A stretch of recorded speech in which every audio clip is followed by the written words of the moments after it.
PTI Chairman Imran Khan slammed the coalition government's irresponsible statements against the Afghan government, warning that a deterioration in ties could lead to a never-ending war against terrorism. Imran also criticized Interior Minister Rana Sanaula's irresponsible statements about Pakistan taking action against TTP hideouts in Afghanistan. He warned that if the new Afghan government decided to stop cooperating with Pakistan, it could lead to a never-ending war against terrorism.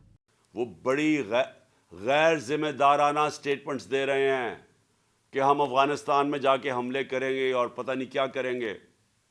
ये आप गौर से समझ लें कि अगर ये हुकूमत अफ़गानिस्तान की जो हुकूमत आई है, इसने सिर्फ हमारे से कोऑपरेशन करना ही बंद कर दिया, जो हमारे साथ पूरी तरह कर रहे थे, उसका असर ये होगा। अगर आपने इस वक्त उनके साथ ताल्लुकात ख़राब कर लिए तो ये मैं आपको बता दूं कि ये हमारे लिए अजाब बन जाएगी, ये war on terror.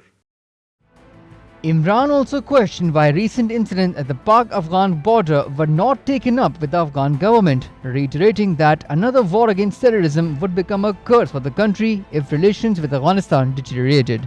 He said that the federal government would need to tread carefully and seek KP's input on the overall terror situation. He said that Pakistan should not seek help from the United States as it would lead to internal discord among locals if drone attacks were carried out. The Punjab Assembly session witnessed pandemonium for a second day in the row, with opposition lawmakers raising slogans against Chief Minister Parvez Elahi. Prior to the start of the session, the doors of the assembly were closed and security guards remained on high alert after yesterday's session saw ruckus as the opposition challenged Chief Minister Parvez Elahi to prove he had the requisite numbers to secure a vote of confidence. However, PMLN lawmakers who accused Elahi and Punjab Assembly Speaker Sibtain Khan of instructing police to bar their entry were able to force their way inside. During the session, which began after a 3-hour delay, opposition lawmakers once again chanted slogans against Elahi as Interior Minister Rana Sanaula and PMLN leader Atta Tarar looked on from the visitors' gallery.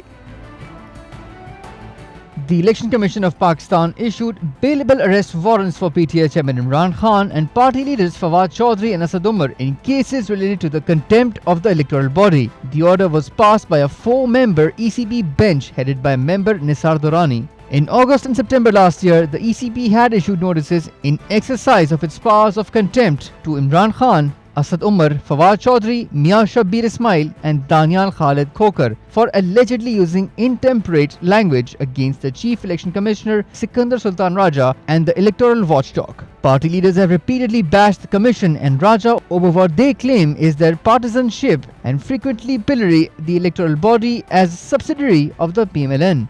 During the hearing today, the ECB rejected the pleas of PTI leaders seeking an exemption from appearing before the commission and issued arrest warrants for them against surety bonds worth 50,000 rupees each. Reacting to the development, Asad Umar tweeted that the ECB, instead of fulfilling its duty and responsibilities, had indulged in such actions. Meanwhile, Fawad Chaudhry tweeted he would file contempt of court proceedings against the electoral watchdog.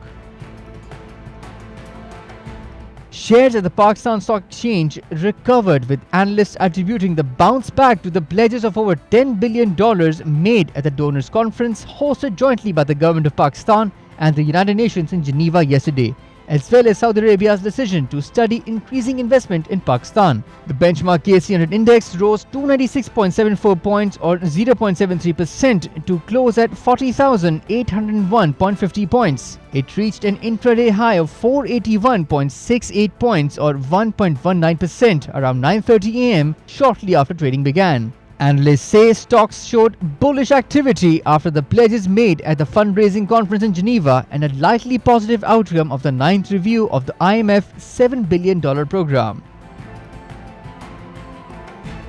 2 teenage girls from Karachi who were reported to have gone missing last week from the city's Korangi area have been recovered from Lahore. According to police, the 2 teenagers were massive fans of K-pop sensation BTS and had intended to travel to South Korea to meet them. Korangi SSP Abrez Ali Abbasi told Dawn.com that initial investigations showed that the 2 girls had not been kidnapped and had voluntarily traveled to Lahore.